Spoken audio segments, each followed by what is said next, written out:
आज का हमारा जो टॉपिक है मेन वो है lifestyle, how to kick start obesity and lifestyle disease reversal utilising Ramzan.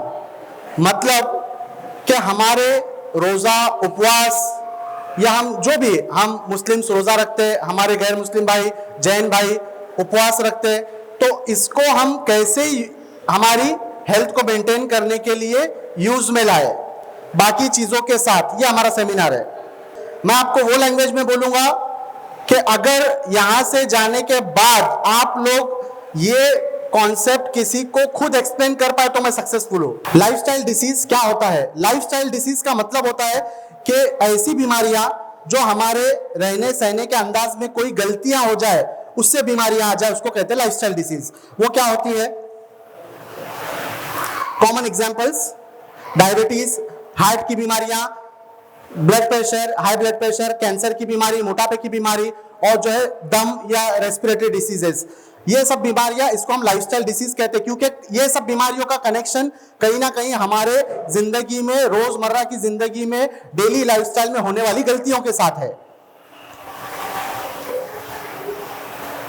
Root causes of lifestyle diseases मतलब क्या होता है कि ये बीमारियां किस किस वजह से होती है। सबसे पहला पॉइंट मैंने लिया है फिजिकल इनएक्टिविटी, मतलब आराम पसंदी की जिंदगी जिसमें फिजिकल काम मेहनत कम हो। Number 2, unhealthy diet. Unhealthy diet मतलब अच्छी चीजें खाने में कम होना या नहीं होना, उसको अनहेल्दी डाइट बोलेंगे।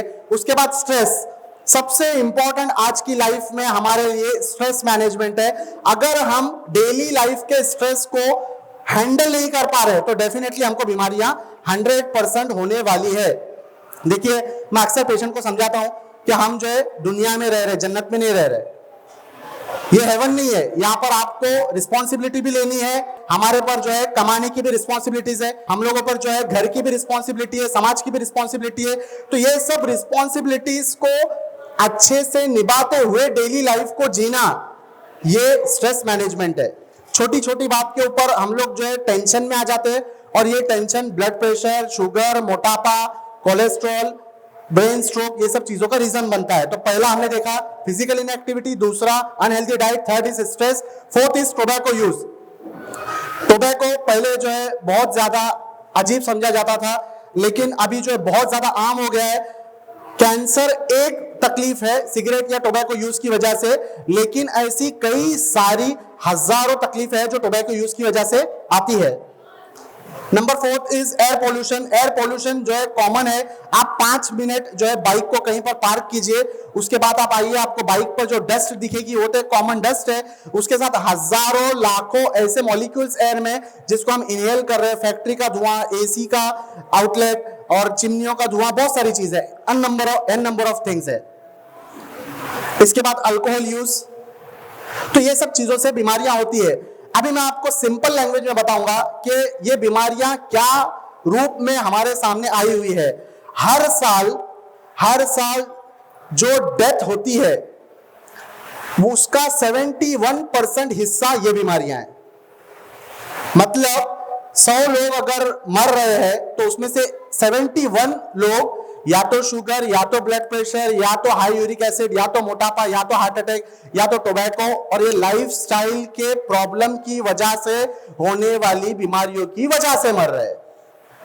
अब ये फिगर क्यों निकालता है मेडिकल साइंस? इसलिए निकालता है कि ये 71% जो तकलीफें हैं इनसे हम बच सकते हैं, क्योंकि लाइफस्टाइल हमारा बिगड़ा हुआ है तो ये बीमारियां आई है। लाइफस्टाइल सही हो जाएगा तो ये बीमारियां बहुत हद तक कंट्रोल में आ करके रिवर्स हो जाएगी। सिंपल बात है बहुत। इसको इस तरीके से भी आप समझ सकते हैं, अगर हमने दूध को बॉईल करने रखा है, आंच को जो है आप फास्ट कर दो, बॉईल ऊपर तक आएगा, वापस से आंच को कम कर दो, बॉईल नीचे चला जाएगा। तो जैसे लाइफस्टाइल डिसीज हमारी बिगड़ती है, बीमारियां ऊपर आती है, लाइफस्टाइल डिसीज सही हो जाती, लाइफस्टाइल हमारी सही हो जाती, बीमारियां नीचे आ जाती है। तो लाइफस्टाइल डिसीज में मैंने सबसे पहले लिया है ओबेसिटी को। ओबेसिटी मतलब मोटापा। मोटापा पहले जो है एक कॉस्मेटिक इशू समझा जाता था कि ये मोटा है या मोटी है, अच्छा नहीं दिखता, इतना ही था। पहले उसको बीमारी नहीं समझा जाती थी। लेकिन अभी हमारी जो रिसेंट ये जो जनरेशन है, अभी जो जितना मेडिकल साइंस आया है, जैसे शुगर, ब्लड प्रेशर, कोलेस्ट्रॉल ये बीमारियां हैं, वैसे मोटापे को भी एक बीमारी डायग्नोस किया गया है। आपके पेपर पे जैसे डॉक्टर डायबिटीज लिखते हैं, वैसे अभी मोटापा भी एक बीमारी लिखेंगे। अब सवाल पैदा ये होता है कि क्यों, क्या है उसका मतलब रीजन। पूरी दुनिया में 850 करोड़ लोगों में से, मैं बहुत ज्यादा लेमन लैंग्वेज में बोल रहा हूं इसलिए कि आप लोगों के दिमाग में मेरा अल्फाज फिट हो जाए। मैं बहुत ज्यादा इंग्लिश, बहुत ज्यादा मेडिकल टर्म्स यूज करूंगा, कुछ नहीं समझेगा आपको। 850 करोड़ लोग जो दुनिया में है, उसमें से 200 करोड़ लोगों का वेट ज्यादा है। अब तक तो हम सुन रहे थे 5-10 साल पहले तक कि कई दुनिया में कई कंट्रीज ऐसे जिधर खाने को नहीं है, ये नहीं है, वो नहीं है। तो ये सही बात है, हम उनके हिस्से का खा रहे हैं।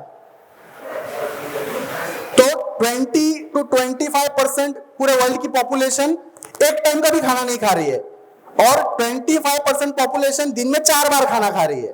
तो ये इम्बैलेंस हो गया है। तो आप सोचिए 200 करोड़ लोग जो है ओवरवेट है। अब उससे होगा क्या, वो 200 करोड़ में से 80 करोड़ के आसपास ऑलरेडी सिर्फ ओवरवेट नहीं है, ओवरवेट से आगे निकल करके मोटापे की लाइन क्रॉस कर चुके हैं। मतलब क्या कि एक आदमी है जो फिट है, बहुत स्लिम है, उससे थोड़ा एक ऐसा लगता है कि थोड़ा सा वेट बढ़ा हुआ है, वो ओवरवेट है, वो मोटापा नहीं है। उसको एक होता है बिल्कुल भद्दा सा मोटापा। तो वो मोटापा जो है 850 करोड़ लोगों में से लगभग 80 करोड़ लोगों तक के पहुंच चुका है। अब उससे होगा क्या, कॉजेस क्या है, सेम जो मैंने पहले बताया।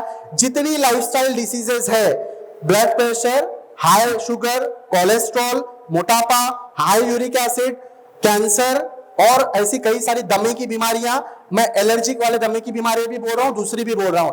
ये सब बीमारियों का रीजन 5-7 कॉमन रीजंस ही है जो मैंने पहले बताया। फिजिकल इनएक्टिविटी, नंबर 2 डाइट में प्रॉब्लम, नंबर 3 स्ट्रेस हैंडलिंग में प्रॉब्लम, नंबर 4 जो है अल्कोहल यूज, टोबैको यूज और ऐसी कई सारे एयर पोल्यूशन वगैरह।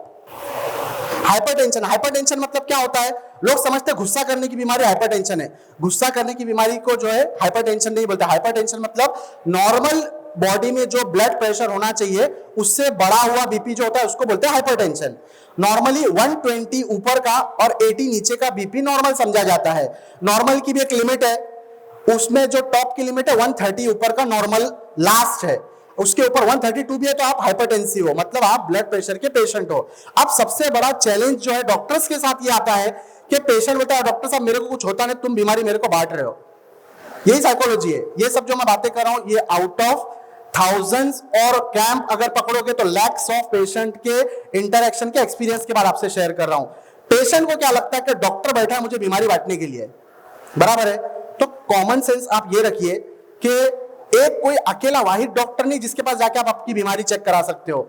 अभी तो इंटरनेट पे इतनी चीजें हैं, आप आपका बीपी चेक कीजिए, 3 डॉक्टर के पास जाके इंटरनेट पे चेक कीजिए, 140/80 लिखा हुआ आएगा हाइपरटेंसिव। तो क्या होता है, ये जो ब्लड प्रेशर बीमारी इसको साइलेंट किलर बोलते हैं, खामोशी से मारने वाली बीमारी। इसका मतलब क्या, अगर सांप ने काटा तो आप भी डरते, सबको दिखता भी सांप ने काटा, आप फौरन इलाज करने चले जाते हैं। लेकिन ये blood pressure, high blood pressure ऐसी बीमारी है 150-160 तक भी बॉडी आपको 1-2 साल में कोई रिएक्शन नहीं देगी। आपको क्या लगेगा, मेरे को तो कुछ नहीं होता, यही तरीके के आंसर होते हैं।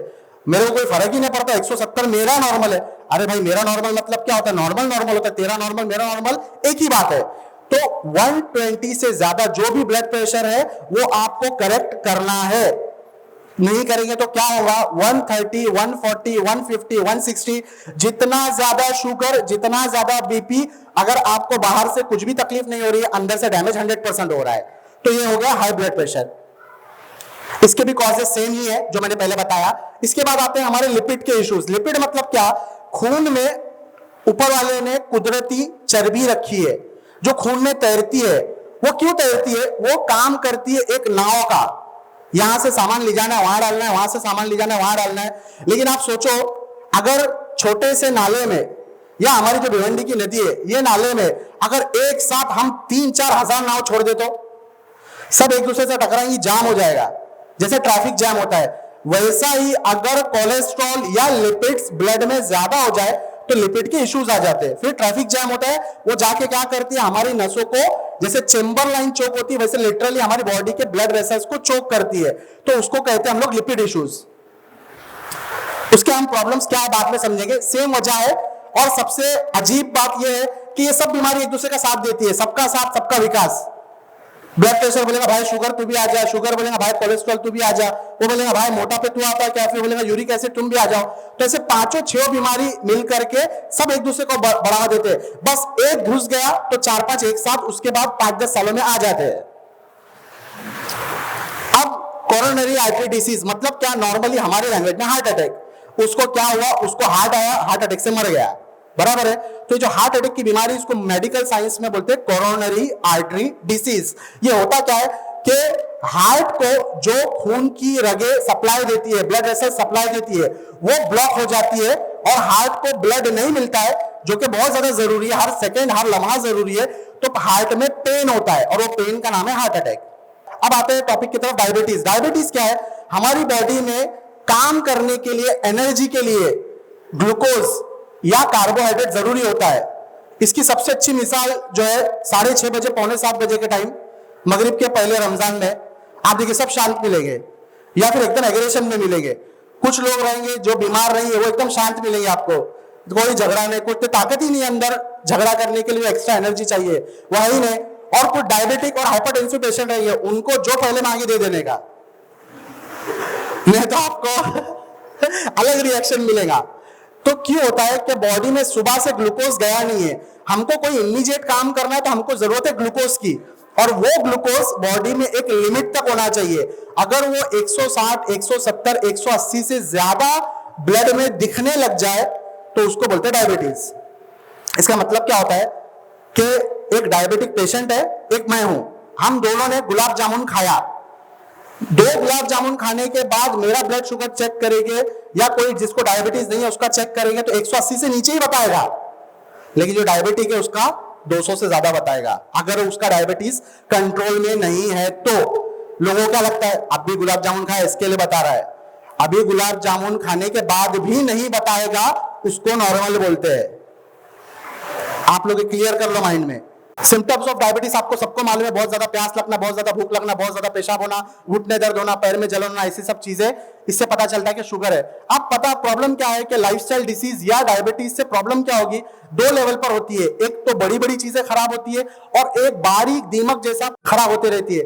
तो ये बात आप लोग समझ लीजिए, मेडिकली नहीं बोलता हूं, बाल से लेकर पैर के नाखून तक लाइफस्टाइल डिसीज की जितनी बीमारियां हैं आपको आहिस्ता आहिस्ता दीमक की तरह खा रही है। उसका रेगुलेटर आपके हाथ में है। आपने शुगर को 500 पर रखा तो 5 की स्पीड से शुगर आपको डैमेज करेगी, आपने शुगर 300 पर रखा तो 3 की स्पीड से, आपने शुगर 150 रखा तो 1.5 की स्पीड से, आपने शुगर 150 के नीचे मेंटेन रखा तो आपकी बॉडी को डैमेज नहीं करेगी ये बीमारी। जो बुढ़ापा नेचुरली करेगा वही वो डैमेज होगा। टाइप्स ऑफ डायबिटीज आपके समझने के लिए 3 ही है, टाइप 1, टाइप 2 और प्रेग्नेंट औरतों में प्रेगनेंसी के बाद होने वाली डायबिटीज। तो अब इस इंपॉर्टेंट क्यों है, प्रेग्नेंट औरतों में जो डायबिटीज प्रेगनेंसी होने के बाद आती है वो बहुत मेहनत करने के बाद, डिलीवरी के बाद चली भी जाती है। टाइप 1 जो होती है वो बेचारे थोड़े से बैड लक है। इस मामले में बैड लक है कि बचपन की डायबिटीज है, वो किसी किसी को मां के पेट से है, किसी किसी को 8 साल में आ गई, किसी को 10 साल में आ गई है। अनफॉर्चुनेटली अभी तक बिना इंसुलिन के वो डायबिटीज का इलाज नहीं है। अब पूरे डायबिटीज में अच्छी बात क्या है, 95% डायबिटिक पेशेंट जो है वो टाइप 2 डायबिटीज है। तो अच्छी बात क्यों है, क्योंकि टाइप 2 डायबिटीज का रेगुलेटर हमारे हाथ में। हम चाहे तो शुगर कंट्रोल करें, हम चाहे तो वेट कंट्रोल करें, हम चाहे तो जो मीठा कंट्रोल करें, हम चाहे तो डाइट कंट्रोल करें, हम चाहे तो स्ट्रेस कंट्रोल करें। ये सब कंट्रोल के साथ हम टाइप 2 डायबिटीज को कंट्रोल कर सकते हैं। टाइप 2 डायबिटीज मतलब एक मैच्योर उम्र में जाने के बाद 25-30 साल के बाद जो डायबिटीज होती है वो टाइप 2 डायबिटीज रहती है। मैनेजमेंट ऑफ डायबिटीज, डायबिटीज को मैनेज कैसे करना है, सबसे इंपॉर्टेंट इसमें है diet, second important exercise, third important stress management, fourth important medicine, fifth important insulin. आप अगर मार्क करोगे तो मैंने मेडिसिन और इंसुलिन को चौथे और 5वें नंबर पर रखा है। क्यों? अगर मेरे पास कोई 30 साल का मोटा लड़का आता है और बोलता है डॉक्टर साहब मुझे डायबिटीज हुई है, मेरा अभी शुगर लेवल 200-220 आ रहा है, तो मैं इंशाल्लाह गारंटी के साथ बोल सकता हूं कि अगर आप सही तरीके से मेहनत करोगे तो एटलीस्ट ये बीमारी को 5-10 साल दूर ढकल सकते हो। क्यों? सबसे पहले वो मोटा है, नंबर 2 उसका डायबिटीज बहुत बेसिक लेवल पर अभी शुरू हुआ है, ध्यान देंगे तो डिले हो जाएगा। नंबर 3 उसके डाइट में बहुत सारे प्रॉब्लम्स है इसलिए उसको डायबिटीज हुई है। तो ये सब फैक्टर्स की वजह से मैंने नंबर 1 दिया है डाइट को, नंबर 2 दिया है मैनेजमेंट में एक्सरसाइज को। एक्सरसाइज करेंगे तो वैसा भी जो ब्लड में शुगर है वो यूटिलाइज होगा, डायबिटीज खत्म हो जाएगी। नंबर 3 अगर स्ट्रेस बहुत ज्यादा है लाइफ में वो सही से मैनेज करेंगे तो 50-100 डायबिटीज और नीचे आ जाएगी। उससे भी कंट्रोल नहीं हो रहा तो टैबलेट, उससे भी नहीं कंट्रोल हो रहा तो इंसुलिन। डाइट में मैं आपको मोटा मोटा सिर्फ रूल बता देता हूं कि डायबिटिक पेशेंट को डाइट कैसी लेनी चाहिए। सबसे पहले तो जितना ज्यादा कच्ची चीजें खाएंगे उतना अच्छा। कच्ची चीजें मतलब क्या? अब बकरा कच्चा नहीं खाएंगे, है कि नहीं? कच्ची चीजें मतलब गाजर, टमाटर, ककड़ी, जितने सैलेड्स है, कच्ची चीजों में मैं फ्रूट को इंक्लूड ज्यादा नहीं कर रहा हूं। Salads, most important is salads. जितना आप सलाद खाओगे उतना ज्यादा शुगर आपका कम रहेगा। नंबर 2 होल मतलब साबुत, साबुत मतलब अक्खा। मतलब क्या होता है कि अगर आप एक दाल को पूरा उबाल के खा रहे हो तो आपका शुगर कम से कम बढ़ेगा, पीस के पाउडर बना करके खा रहे हो तो थोड़ा ज्यादा बढ़ेगा। तो दूसरा रूल, साबुत खाना, अक्खा, अक्खी मूंग उबाल कर खा रहे हैं तो शुगर कम से कम बढ़ेगा। पीस कर अगर वही चीज खा रहे, मैं एग्जांपल मूंग की दे रहा हूं, ऐसी सब चीजों में लागू है। मूंग पीस कर खा रहे तो थोड़ा सा ज्यादा बढ़ेगा। फिर उसके बाद थर्ड मोस्ट इंपॉर्टेंट, क्वांटिटी, कितना खाना है। अब कुछ लोगों की समझ ये होती है कि ये चीज है कितना भी खाओ इससे कुछ नहीं होता। ऐसे मार्केट में लोग है, डॉक्टर साहब फ्रूट कितना भी खाओ कुछ नहीं होता। मतलब वो सोचेंगे ना 1% भी हम गलत हो सकते हैं क्या, वो पूरे कॉन्फिडेंस से गलत बात बोल देंगे। तो ऐसा नहीं है, हर अनाज के अंदर कैलोरीज है, वो आपकी रिक्वायरमेंट से आप ऊपर लोगे तो प्रॉब्लम आने ही वाला है। और बहुत ज्यादा नॉनवेज प्रेफरेंस ये भी शुगर के अंदर नहीं चलता। तो आपको कैसे खाना है? बहुत ज्यादा सलाद, बहुत ज्यादा अक्खा खाना खाना है, खाने की क्वांटिटी कम से कम रखनी है, लिमिट में रखनी है। आपके डॉक्टर, डाइटिशियन जो भी आपकी टीम रहेगी उनसे पता करके इस तरीके से चलना है। बाकी आगे हम लोग देखते हैं। अब देखिए एक्सरसाइज, एक्सरसाइज का डायबिटीज मैनेजमेंट में या बीमारियों के मैनेजमेंट क्या रोल है? एक्सरसाइज बहुत बड़ा हथियार है जिंदगी के अंदर। एक्सरसाइज हमारी जिंदगी की खुशियों में, खुशी का मतलब हमारा डिप्रेशन मैनेजमेंट में, हमारी हेल्थ मैनेजमेंट में, सभी मैनेजमेंट में 30 to 40% रोल एक्सरसाइज का है। एक्सरसाइज आपका जो खाया हुआ खाना है वो हजम करवाती है, ब्लड में कोलेस्ट्रॉल, शुगर, नमक ज्यादा बढ़ने नहीं देती है, हार्ट स्ट्रांग करती है, मसल बिल्ड बनवाती है। मसल ज्यादा हो गया तो क्या अच्छा फायदा है उसका? ब्लड में जो शुगर ज्यादा घूमती है वो दो ही जगह स्टोर होती है, एक लिवर में, दूसरा मसल्स में। अगर मसल ही कम है तो ब्लड किधर घूमेगी? ब्लड, शुगर किधर घूमेगी? ब्लड में। तो मसल बिल्डिंग बहुत ज्यादा अच्छा पॉजिटिव है under trainer, under specialist diabetes के अंदर। तो एक्सरसाइज आपका हार्ट स्ट्रांग करेगी, आपका माइंड स्ट्रांग करेगी, आपका मसल स्ट्रांग करेगी, आपकी डायबिटीज को सही करेगी। कैसे मैं आगे भी बताऊंगा। और सबसे इंपॉर्टेंट, ब्रेन में नेचुरली एंडोर्फिन्स रिलीज होते हैं, वो एंटी डिप्रेशन का काम करता है, आपको गोलियों की भी जरूरत नहीं पड़ेगी। क्या क्या फैक्टर्स है जो हमें सही करने हैं? नींद, खुद की केयर करना, एक्सरसाइज करना, अच्छा खाना खाना, फिर अपना दिमाग ठिकाने पर रखना, न्यूट्रिशन, दिमाग ठिकाने पर रखना मतलब कि हमारा माइंड तैयार करना है हमको कोई चीज के लिए। शादी की तैयारी कैसे 2 साल पहले से चलते रहती है, ये भी आ रहा है वो भी आ रहा है, तो ऐसा हर चीज की एक तैयारी रहती है। वो तैयारी के लिए माइंड हमारा रेडी होना चाहिए कि मेरे को ये चीज करनी है। इसके बाद सवाल है, आर लाइफस्टाइल डिसीजेस रिवर्सिबल? मतलब क्या ये जो लाइफस्टाइल डिसीजेस 6-8 नाम हमने गिना है और भी बीमारियां हैं, क्या ये खत्म हो सकती है? तो जवाब है हाँ। कैसे? अच्छा डाइट लेकर के, रेगुलर फिजिकल एक्टिविटी करके, स्मोकिंग छोड़ करके, अल्कोहल कंजम्पशन छोड़ करके, फिर जो है स्ट्रेस को मैनेज करके, वर्कआउट, एक्सरसाइज करके, मेडिकेशन अगर जरूरी है कुछ जगह पर, तो इस तरीके से अगर हम प्रॉपरली मैनेज करें तो ये बीमारियों को हम खत्म कर सकते हैं। सिंपल एग्जांपल है, एक नया जवान लड़का है, 25-30 साल का, बहुत मोटा है, 130-135 किलो वेट है, अभी शुगर शुरू हुई है, तो कॉमन सेंस की बात है, मोटापा खत्म करेगा तो उसका बीपी, शुगर खत्म हो जाएगा। लेकिन वो खत्म अपनी मर्जी से नहीं करेगा, अंडर प्रॉपर कंसल्टेशन करेगा, वरना उसका नेगेटिव इंपैक्ट भी होता है, वो भी चीजें हम समझेंगे। अब देखिए एक्सिस मैंने क्यों बनाया, यहां पर हम एक एक्सिस समझेंगे। इसको ऐसे समझिए कि एक तरफ बहुत बुरा है, एक कोना एरो का, दूसरा कोना बहुत अच्छा है। यहां पर मोटापा है, इसके गंदे गंदे खाने हैं, ये गंदे खानों की वजह से बहुत नेगेटिव लाइफ चल रही है उसकी, और जैसा वो अच्छाई की तरफ जा रहा है, फिटनेस की तरफ जा रहा है, यहां आने के बाद जो है उसका आप ड्रास्टिक चेंज देखिए। यहां आने के बाद बहुत फिट हो गई और उसके बाद आगे चल करके जैसे और अच्छी चीजों की तरफ, fruit, diet modification, proper modification के साथ वो फिटनेस की तरफ आ गई। तो ये एरो से हम क्या समझना चाह रहे थे डायग्राम से, कि अगर बहुत बुरा लाइफस्टाइल है तो बीमारियां हैं, वो लाइफस्टाइल से थोड़ा थोड़ा थोड़ा करके हमको बाहर आना है, पहले नॉर्मल होना है, नॉर्मल से फिर जो है फिटनेस की तरफ जाना है। How to incorporate intermittent fasting, diet modification, emotional stability and fitness to reverse obesity and lifestyle. इसका मतलब क्या है कि हमारे मोटापे और डायबिटीज बीमारियों को खत्म करने के लिए ये 4 हथियारों का इस्तेमाल कैसे करना है। नंबर 1 रोजा, उपवास या इंटरमिटेंट फास्टिंग इंग्लिश में। Number 2 diet. Number 3 stress management. Number 4 fitness, मतलब एक्सरसाइज, वर्कआउट वगैरह। ये 4 चीजों को हमारे प्लान में कैसे लाना है। आप देखिए सेम मैंने स्टेप बनाए हैं। एक नीचे जो है डायबिटिक पेशेंट है, मोटा पेशेंट है, बहुत सारे उसके खान पान गलत है, पिज्जा, बर्गर और जो है सॉफ्ट ड्रिंक्स, इसके सिवा वो खाना ही नहीं खाता। इससे ऊपर जब वो थोड़ा सा सुधरने की कोशिश करता है, रोजा या इंटरमिटेंट फास्टिंग या उपवास करने की कोशिश करता है, तो थोड़ी उसकी फिटनेस सही हो जाती है, फिर उसको थोड़ी अक्ल आती है, समझ आती है और वो स्ट्रेस को मैनेज करना सीख जाता है, तो उसकी तबीयत और अच्छी हो जाती है। फिर उसके बाद उसको समझ में आता है कि ये सब ना काफी, अभी मुझे डाइट भी सही करना है, तो और तबीयत अच्छी हो जाती है। उसके बाद जब वो वर्कआउट करने लगता है, एक्सरसाइज करने लगता है, वॉक करने लगता है, तो उसकी तबीयत बहुत हद तक के नॉर्मल पर आ जाती है।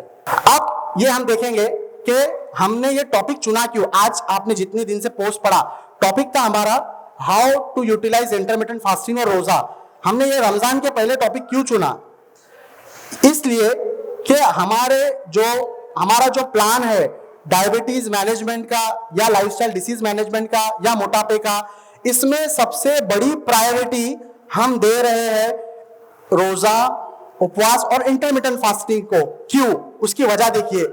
आज तक के आप लोगों ने कभी सोचा नहीं, बचपन से रोजे रख रहे हैं हम लोग सब, अल्हम्दुलिल्लाह रोजे रख रहे हैं। कई सारे हमारे जैन भाई और कड़क उपवास कर रहे हैं, कई सारे हमारे हिंदू भाई जो है वो भी उपवास कर रहे हैं। तो कभी हमने सोचा नहीं कि सिर्फ ये हमारा रिलीजियस बाइंडिंग है या इसका कुछ फिजिकल फायदा भी है। तो आप सोचिए कि क्या खुदा को सिर्फ मजा आ रहा है आपको भूखा रखने में, सुबह से शाम तक भूखा रहे अच्छा लग रहा है, ऐसा कुछ है क्या? नहीं, अल्लाह ताला ने, खुदा ने, ईश्वर ने बहुत सारे एन नंबर ऑफ बेनिफिट्स रखे हैं इंटरमिटेंट फास्टिंग और रोजे के अंदर। तो वो क्या बेनिफिट्स है, साइंस वो नतीजे पर बहुत हद तक पहुंच चुका है। नंबर 1, सबसे पहले बहुत ज्यादा वेट लॉस और फैट लॉस होता है। Number 2, growth hormone.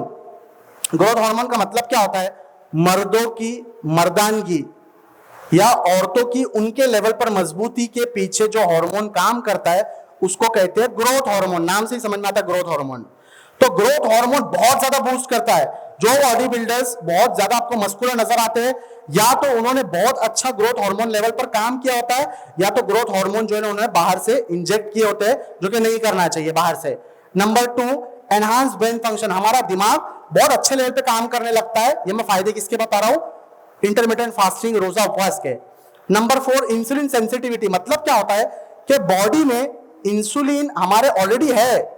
जो मोटे लोग रहते हैं डायबिटिक पेशेंट्स जो मोटे हैं, उनमें इंसुलिन ऑलरेडी पहले से है, लेकिन इंसुलिन जहां पर जाके चिपकना चाहिए उस पर जो है चर्बी की परत आ गई है। जब वो चर्बी कम होती है रोजा रखने की वजह से, तो इंसुलिन बहुत अच्छा काम करता है। जब इंसुलिन खुद काम करेगा तो आपको गोलियों की जरूरत कम से कम पड़ेगी। नंबर 4, पेट अच्छा रहता है, हाजमा अच्छा रहता है। Number 5, reduction in cancer. आपको ये सुनकर हैरत होगी, ये सब चीजों को मैं डिटेल में भी बता सकता हूं आपको, अभी ये मौका नहीं, लेकिन आप हेडिंग समझिए। रोजे के फवाइद में से ये बहुत बड़ा फायदा है कि ऐसे बॉडी में चेंजेस होते हैं जो कैंसर होने की शुरुआत को खत्म करते हैं। मैं ये नहीं कह रहा हूं कि कैंसर हो चुका है, 3rd स्टेज में कैंसर का इलाज होता है। मैं क्या कह रहा हूं, कैंसर एक दिन में नहीं होता, कैंसर की शुरुआत होती है। वो शुरुआत ना हो, ऐसे चीजों को बॉडी में, ऐसे सिग्नल को दबाए रखने का काम रोजा करता है। नंबर 5, 6, 7 जो भी है, लेप्टिन सेंसिटिविटी। ये लेप्टिन क्या है, ये लेप्टिन बॉडी में हार्मोन है। आपने एक बर्गर खाया, आपको लगा थोड़ा और खाना चाहिए, फिर आपने और हाफ खाया, तो आपको ऐसा लगता नहीं बस अभी सही, अभी हो गया। तो ये हो गया जो सिग्नल है वो कौन भेजता है, लेप्टिन हार्मोन। तो ये लेप्टिन हार्मोन बॉडी में बहुत ज्यादा अच्छे से काम करता है रोजा रखने वालों के, और ये अच्छे से काम नहीं करता है ज्यादा खाने वाले मोटे लोगों में और डायबिटिक पेशेंट्स में। फिर जो है ग्रेलिन हार्मोन, ये ग्रेलिन हार्मोन क्या होता है? ये भूख लगने वाला हार्मोन होता है। नॉर्मली हमें भूख लगना चाहिए क्या? 9 बजे अगर हमने शाम में खाना खाया है नाइट में, तो 10:30 बजे भूख लगनी चाहिए क्या? आंसर है नो। लेकिन ये काम कौन कर रहा है? ग्रेलिन कर रहा है। मोटे लोगों में या जो लोग रोजा नहीं रखते हैं, बार बार खाने की आदत डाली हुई है, उनके अंदर ये हार्मोन का फंक्शन बिगड़ा हुआ होता है, तो ये सही करता है रोजा। नंबर इसमें यहां के स्लाइड में लास्ट में तो बेनिफिट बहुत ज्यादा है। शुगर जो है ना, शुगर ड्रग्स की तरह काम करता है। कौन सी शुगर? जो हम शक्कर घर में खाते हैं। आप देखिए, जो मीठा खाने के तलबी लोग हैं, शौकीन लोग हैं, वो मीठे के अलावा सर्वाइव ही नहीं कर पाते। तो मीठा खाने की तलब को कम करना एक बहुत बड़े चैलेंजेस में से एक है। वो चैलेंज को रोजा कम करता है।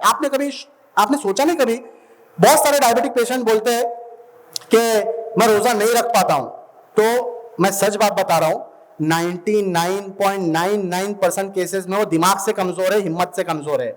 वरना मेरी प्रैक्टिस में आज तक अगर 10,000 पेशेंट ने बोले हैं कि सर मुझे रोजा रखना है, और जब मैंने उनको क्लोजली मॉनिटर करके रोजा रखवाया है, तो अब तक तो ऐसा नहीं हुआ कि अगर कोई दूसरा उल्टी जुलाब जैसी बीमारी नहीं है तो उनको रोजा तोड़ने की नौबत आई है। तो आप सोच लो फिगर, मैक्सिमम लोग अपने आप में डरे हुए हैं या उनको उज्र चाहिए रोजा नहीं रखने के लिए। वरना हमारे अब्बा को भी जो है, डैडी को भी दिन में 4 बार इंसुलिन है और अभी तक कोई रोजा नहीं छूटा। तभी आप सोच रहे क्या साइंस है, कैसा है ये रोजे का, उपवास का, इंटरमिटेंट फास्टिंग का अपने हेल्थ के ऊपर कमाल है कि जो पेशेंट दिन में 4 बार भी इंसुलिन लेता है वो भी आसानी से कैसे रोजा कंप्लीट कर पाता है और हर साल कैसे रख पा रहा है 25 साल से। तो ये रोजे का कमाल है, ये कोई जादुई करिश्मा नहीं है, ये उसका हेल्थ बेनिफिट है, ये साइंस है, और ये साइंस कुदरत की तरफ से। तो हमको चीज को समझना पड़ेगा कि क्यों हमने रोजा ये टॉपिक को, फास्टिंग को चुना। स्ट्रेस मैनेजमेंट कैसे करें, उसकी छोटी सी मोटी मोटी हेडिंग लेते हैं हम ये पहचाने कि हमें स्ट्रेस आ रहा कहां से। कभी कभी क्या होता है कि बहुत छोटे छोटे मसले रहते जो हमारे दिमाग को जो है तान देते रहते, परेशान करते रहते, और हम वो मसलों को खत्म करने की बजाय साथ में लेके चलते रहते। तो अपने को सोर्सेस पता करना चाहिए। कभी कभी क्या होता है, जैसे फॉर एग्जांपल लेट से मेरी महीने की इनकम 1 लाख रुपए है, लेकिन 80,000 कमाने में मुझे एफर्ट लग रहा है 20%, और जो बचे हुए 20,000 है उसके पीछे इतनी झंझट है कि मेरा दिमाग ठिकाने पे नहीं रहता कि वो 20,000 रुपए कमाने के लिए मैं दिन भर क्या बहस कर रहा हूँ, जो हमारी रफ लैंग्वेज में, लेमन लैंग्वेज में मगजमारी कर रहा हूँ। तो हमको आइडेंटिफाई करना पड़ेगा प्रॉब्लम किधर है। प्रॉब्लम हमको समझ में आ गया, अगर हम सॉल्व कर सकते तो उसमें हमको खत्म करना चाहिए।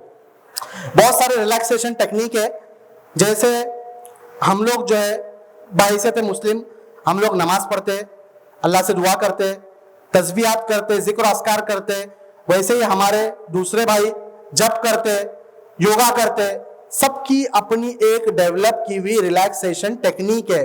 वो टेक्निक आप चुनिए आपके लिए, जो आपको लगे कि आपको आपके खुदा से करीब करती है। अगर वो टेक्निक ढूंढने में आप कामयाब हुए तो आपका स्ट्रेस बहुत हद तक मैनेज हो जाएगा। Number 3, exercise. एक्सरसाइज करने वालों को आप हमेशा फ्रेश देखोगे। ब्रेन जो है हमेशा एंडोर्फिन रिलीज होते हैं, मूड अच्छा रहता है, फ्रेश रहते हैं, खुश रहते हैं, ज्यादा एक्टिव रहते हैं। उसके बाद नींद सही से लेना, लेट नाइट स्लीप की प्रॉब्लम्स आ गई है। उसके बाद जो है अच्छा खाना लेना, और जो सबसे इंपॉर्टेंट चीज है, stay connected with friends and family. पहले घर एक हुआ करते थे, उसमें बहुत सारे लोग हुआ करते थे, अब बन गए फ्लैट्स। फ्लैट्स में एक एक कबूतर एक एक कमरे में। तो इसकी वजह से हो क्या गया, हमारी कनेक्टिविटी हमारे रिश्तेदारों से, हमारे पेरेंट्स से, हमारे भाइयों से टूट गई। उसकी वजह से हम चाहे ना चाहे अंदर से अकेला महसूस करते हैं। तो ये अकेलेपन को दूर करने के लिए सबसे अच्छा आपके लिए आपकी फैमिली, आपके रिश्तेदार, आपके दोस्त है, उनसे कनेक्टेड रहना चाहिए। उसके बाद है take breaks and engage in enjoyable activities. मैं अक्सर औरतों को बोलता हूं, ऑनेस्टली आदमियों से बहुत ज्यादा स्ट्रेस में औरतें हैं। उसके लिए मैं उनको रीजन क्या बताता हूं। क्या होता है, सडनली शादी के बाद औरतें अपनी सब हॉबीज छोड़ देती है। किसी को मेहंदी लगाने का शौक था, किसी को मेकअप करवाने का शौक था, किसी को सजने सजाने का शौक था। तो जो आपकी अच्छी एक्टिविटीज थी आप क्यों छोड़ रहे हो? आपने घर बदला है, आपने पर्सनैलिटी नहीं बदली है। तो आपको आपकी एक्टिविटीज, हॉबीज नहीं छोड़नी है। वैसे ही मैं लड़कों के लिए बोलूंगा कि जो सैटरडे संडे के टाइम है उसमें आप जो क्रिकेट खेलते थे, आप जो स्विमिंग के लिए जाते थे, दोस्तों से मिलते थे, आउटिंग करते थे, वो सब आपको करना है। वो नहीं करोगे स्ट्रेस बढ़ेगा, बीमारी बढ़ेगी। उसके बाद लाइफ में गोल जो है रियलिस्टिक होना चाहिए। रियलिस्टिक गोल का मतलब क्या कि कभी कभी हम अपने आप से बहुत ज्यादा उम्मीदें जोड़ लेते हैं। 95% कुछ भी नहीं, 98 तो लाना ही है। आपको जान के हैरत होगी, पिछले हफ्ते राजस्थान में एक बच्ची ने सुसाइड की। वो बच्ची ने अपने माँ बाप को आई लव यू लिखी, भाई को प्यार लिखी। 10th स्टैंडर्ड की बच्ची थी, वो 92-93% ला रही थी, लेकिन एक साल से माँ बाप की तरफ से कंटिन्यू प्रेशर था कि 95 प्लस आना चाहिए, उसने सुसाइड कर दी। आप सोचिए 10वीं 14-15 साल की बच्ची ने जान दे दी। तो हम कौन से लेवल का स्ट्रेस खुद भी ले रहे हैं और दूसरों को भी दे रहे हैं। तो स्ट्रेस मैनेजमेंट और गोल, लाइफ में गोल रियलिस्टिक होना चाहिए। ऐसे गोल नहीं होना चाहिए हर कोई अंबानी नहीं बन सकता, और आप जो हालत में है वो हालत भी आपकी बहुत अच्छी है। तो हमको ये चीजें भी समझनी है। अब ये सब जो है एक्सरसाइज करने से फायदे क्या है, हार्ट बीट अच्छी होती है, और ये सब चीजें मैं आपको बता चुका हूं। अब देखिए सबसे इंपॉर्टेंट जो आज का हमारे प्रोग्राम का नट शेल है, मैं आपको बताऊं कि हम अगर डायबिटीज को, जो पेशेंट 15-20 साल से डायबिटीज के शिकार है, बीमारी संभालने का, यानी हमको बीमारी है और उसको साल भर हमको लेके चलना है, हमको ना सोचना है खत्म होगी, ना हमको कंट्रोल करना है, उसका खर्च मिनिमम, अगर कोई बड़ा आपको प्रॉब्लम नहीं आता है तो महीने का 2000, साल का 25,000 के आसपास मिनिमम खर्च है। ठीक है, ये किसका खर्च है? बीमारी को संभालने का, लेमैन लैंग्वेज में बीमारी पालने का।